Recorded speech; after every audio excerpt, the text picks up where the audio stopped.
સુરતમાં ભાગળ 4 રસ્તા પર ટી20 કપમાં પાકિસ્તાન સામે ભારત મેચ જીતી જતા ઉજવણીનો માહોલ જોવા મળ્યો હતો.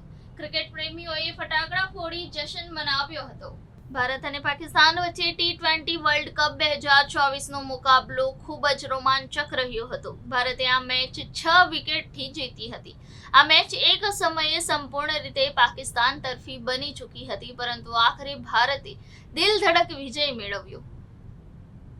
ટી20 120 રનના લક્ષ્યાંકનો પીછો કરતા પાકિસ્તાને પ્રથમ 14 ઓવરમાં જ મેચ પર પોતાની પકડ મજબૂત કરી લીધી હતી, પરંતુ તે પછી ભારતીય બોલરો ખાસ કરીને જસપ્રીત બુમરાહ, હાર્દિક પંડ્યા અને અક્ષર પટેલે એટલી પ્રતિભા બતાવી કે પાકિસ્તાનને હારનો સામનો કરવો પડ્યો. આ મેચ ન્યૂયોર્કના નાસાઉ કાઉન્ટી આંતરરાષ્ટ્રીય ક્રિકેટ સ્ટેડિયમમાં રમાઈ હતી. 120 રનના લક્ષ્યાંકનો પીછો કરતા પાકિસ્તાન 7 વિકેટે 113 રન જ બનાવી શક્યું હતું. ટી20 વર્લ્ડ કપના ઇતિહાસમાં પાકિસ્તાન સામે 8 મેચમાં ભારતની આ 7મી જીત હતી. ત્યાં સુધી સુરતમાં ભાગળ 4 રસ્તા પર ટી20 કપમાં પાકિસ્તાન સામે ભારત મેચ જીતી જતા ઉજવણીનો માહોલ જોવા મળ્યો હતો. ક્રિકેટ પ્રેમીઓએ ફટાકડા ફોડી જશ્ન મનાવ્યો હતો.